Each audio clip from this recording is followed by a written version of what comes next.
नमस्कार. महाराष्ट्र शासनाने पुण्यश्लोक अहिल्यादेवी होळकर शेतकरी कर्जमुक्ती योजना 2026 अंतर्गत पहिल्या टप्प्यातील 17 लाख पात्र शेतकऱ्यांची यादी जाहीर केली आहे. एकूण 56 लाख शेतकऱ्यांना याचा लाभ मिळणार आहे. पण थांबायला वेळ नाही. जर तुमचे नाव या यादीत असेल तर एक छोटीशी चूक तुमची संपूर्ण कर्जमाफी थांबवू शकते. ही चूक म्हणजे ई-के-वाय-सी न करणे. आजच्या या विशेष व्हिडिओमध्ये आपण पाहणार आहोत ई-के-वाय-सी कुठे, कशा आणि कधी करायची, जेणेकरून तुमचे पैसे थेट तुमच्या खात्यात जमा होतील. तर आता पाहूया ई-के-वाय-सी म्हणजे काय आणि ती का गरजेची आहे. तर सर्वात पहिला प्रश्न म्हणजे ई-के-वाय-सी आणि ती कशासाठी.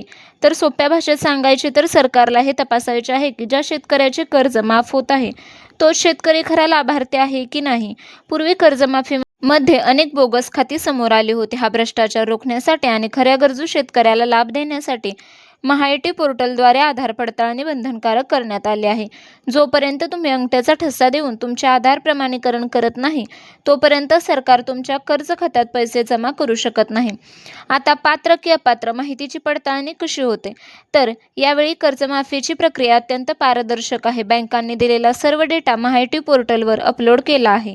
या माहितीची पडताळणी थेट केंद्र सरकारच्या प्राप्तिकर म्हणजेच इन्कम टॅक्स विभागाकडून केली जात आहे. लक्षात ठेवा, जर शेतकरी किंवा त्याच्या कुटुंबातील व्यक्ती आयकर भरत असेल, सरकारी नोकरीत असेल किंवा आमदार, खासदार सारखे लोकप्रतिनिधी असतील तर त्यांना या योजनेतून वगळले जाईल. केवळ अल्पभूधारक आणि गरजू शेतकऱ्यांनाच प्राधान्य दिले जात आहे. तर ई-के-वाय-सी कुठे करायची. तर आता मुख्य प्रश्न, ई-के-वाय-सी करण्यासाठी कुठे जायचे. शेतकऱ्यांच्या सोयीसाठी सरकारने 3 प्रमुख पर्याय दिलेले आहेत. त्यामध्ये पहिला म्हणजे आपले सरकार सेवा केंद्र म्हणजेच CSC सेंटर. तुमच्या गावातील किंवा जवळच्या गावातील CSC केंद्रावर तुम्ही जाऊन हे करू शकता, तुमची ई-के-वाय-सी कंप्लीट करू शकता. दुसरं म्हणजे तुमची बँक. ज्या बँकेच्या शाखेतून तुम्ही तुमचे पीक कर्ज म्हणजेच क्रॉप लोन घेतले आहे किंवा शेती कर्ज घेतले आहे त्या बँकेत थेट जाऊन तुम्ही ई-के-वाय-सी करू शकता. तिसरं म्हणजे विविध कार्यकारी सहकारी सोसायटी. जर तुम्ही गावातील सोसायटीकडून कर्ज घेतले असेल तर तिथेही ही सुविधा उपलब्ध करून देण्यात आली आहे.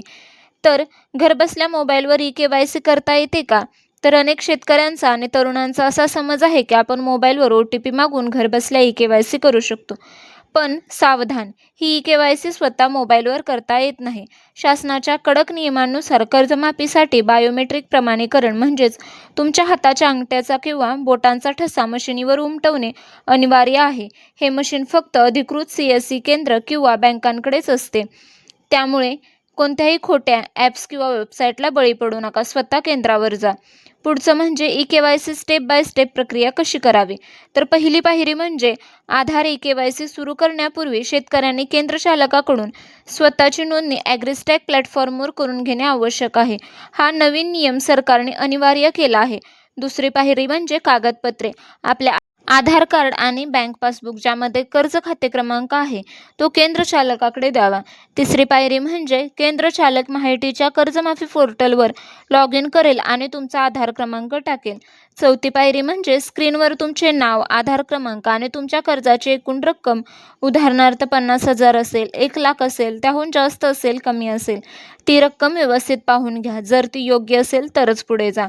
पाचवी पायरी म्हणजे केंद्र चालक तुम्हाला बायोमेट्रिक उपकरणावर अंगठा ठेवण्यास सांगेल. तिथे अंगठा ठेवून पडताळणी यशस्वी म्हणजे सक्सेस करा. सहावी पायरी म्हणजे प्रक्रिया पूर्ण झाल्यावर केंद्र चालकाकडून ई-के-वाय-सी यशस्वी झाल्याची छापील पावती म्हणजेच रिसीट मागून नक्की घ्या. आता पुढचा तुम्हाला पडलेला प्रश्न म्हणजे शुल्क किती किंवा यासाठी फीज किती असेल आणि तक्रार कुठे करावी.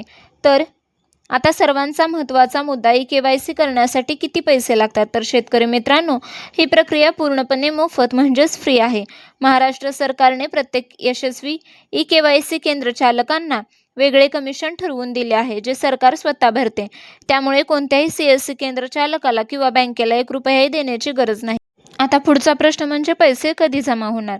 तर आता सर्व शेतकऱ्यांच्या मनातील प्रश्न, खात्यात पैसे कधी येणार. मुख्यमंत्री देवेंद्र फडणवीस यांनी स्पष्ट केले आहे की पहिल्या यादीतील 17 लाख पात्र शेतकऱ्यांच्या बँक खात्यात 31 जुलै 2026 पूर्वी कर्जमाफीची रक्कम थेट DBTद्वारे जमा केली जाईल. तसेच संपूर्ण कर्जमाफी एकूण 3 ते 4 टप्प्यात होणार आहे. पुढील महिन्याच्या अखेरपर्यंत सर्व 56 लाख शेतकऱ्यांना सुमारे 40,000 कोटी रुपयांचा लाभ देऊन ही प्रक्रिया पूर्ण केली जाईल. त्यामुळे तुमचे नाव पहिल्या यादीत आले नसेल तर काळजी करू नका. पुढील यादीत तुमचे नाव नक्की येईल. तर शेतकरी बंधूंनो, उशीर करू नका. आजच तुमच्या ग्रामपंचायत कार्यालयात किंवा बँकेत जाऊन कर्जमाफीची यादी तपासा.